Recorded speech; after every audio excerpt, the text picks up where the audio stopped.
Le règne animal se subdivise en protozoaires. Ce sont des animaux unicellulaires.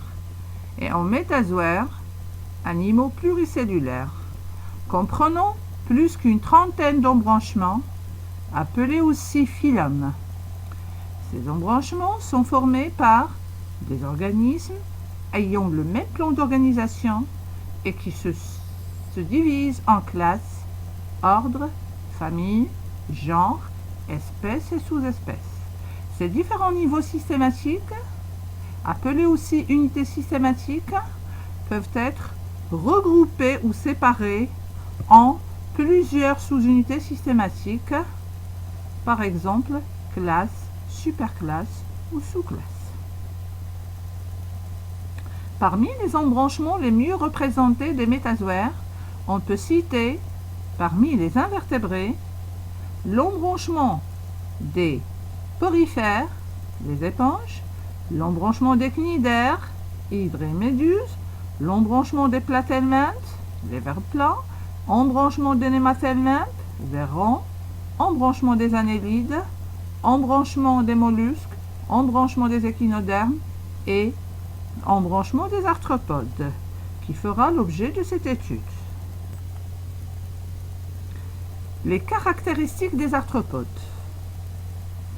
Les arthropodes, arthropoda, du grec arthran, ça veut dire articulation, et podos, pied, aussi appelés les articulés, sont des animaux protostomiens dont le plan d'organisation est caractérisé par un corps segmenté, un métamère hétéronome, munis chacun d'une paire d'appendices articulés et leur corps est recouvert d'un exosquelette dans la plupart des cas constitué de chitine.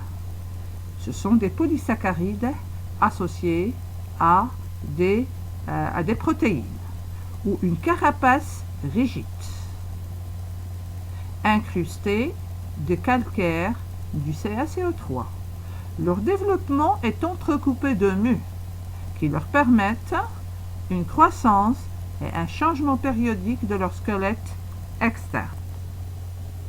La classification des arthropodes qu'on va voir portera sur l'étude de 3 sous-embranchements. Le premier sous-embranchement est celui des trilobitomorphes. Le deuxième sous-embranchement est celui des chélicérates et le troisième sous-embranchement est celui des mandibulates ou antennates avec 3 grands taxons qui sont la classe des crustacés, la classe des myriapodes et la classe des insectes. On commence par le sous-embranchement des trilobitomorphes. Les principaux caractéristiques présentées par ce sous-embranchement sont: ce sont des animaux ou arthropodes primitifs, tous fossiles, présentant une région céphalique comptant 4 segments postoraux, ayant une position après la bouche et possédant entre autres une paire d'antennes préorales. Les segments postoraux portent sur leur face ventrale des appendices biramés, ça veut dire formés par 2 rames, une rame externe l'exopodite, une rame interne l'endopodite. Les derniers segments sont dépourvus d'appendices, donc ils sont apodes. Les trilobites, tous de l'ère primaire, en sont les représentants les plus typiques. Le deuxième sous-embranchement est celui des chélicérates. Tous, ils possèdent au niveau de la bouche une paire d'appendices terminés en pince ou en crochet qu'on appelle les chélicères, d'où l'appellation de chélicérate, et une paire d'appendices tactiles, ça veut dire sensoriels, préhenseurs ou masticateurs, qu'on appelle les pédipalpes.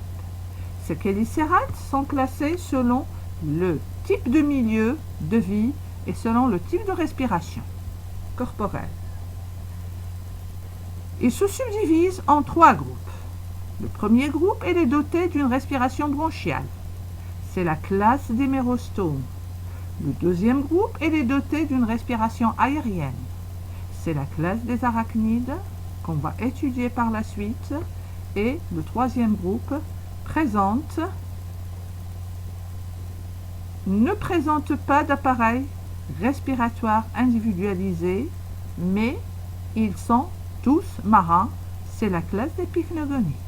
Donc ici, on a un groupe d'animaux dotés d'une respiration branchiale, donc ils sont aquatiques. Le deuxième groupe, ils sont dotés d'une respiration aérienne, donc trachéenne, donc ils présentent des trachées. Ce sont des animaux terrestres. Et le troisième groupe présente une respiration cutanée et ils sont marins. Et qui sont les mérostomes, les arachnides et les pycnogonites. Le troisième sous-embranchement est celui des mandibulates ou antennates. Pourquoi mandibulates? Parce qu'ils ont une paire de mandibules. Et antennates parce qu'ils présentent au moins une paire d'antennes, soit une seule paire d'antennes, soit deux paires d'antennes. Donc, les mandibulates antennates possèdent une paire de mandibules et au moins une paire d'antennes. Là aussi, on a une subdivision qui est basée sur le milieu de vie et sur le type de respiration corporelle. Et ils se subdivisent en deux grands groupes. Le premier groupe, doté d'une respiration branchiale, présente entre autres deux paires d'antennes, les A1, les antennules, et les A2, les antennes. Donc on a une paire d'antennules et une paire d'antennes. Ce sont les crustacés. Et le deuxième groupe, il est doté d'une respiration trachéenne. Donc ils sont aériens et ils présentent une seule paire d'antennes. Pour ce deuxième groupe, doté d'une respiration trachéenne, on a une autre subdivision qui est basée cette fois-ci sur le nombre d'appendices présentés par le corps.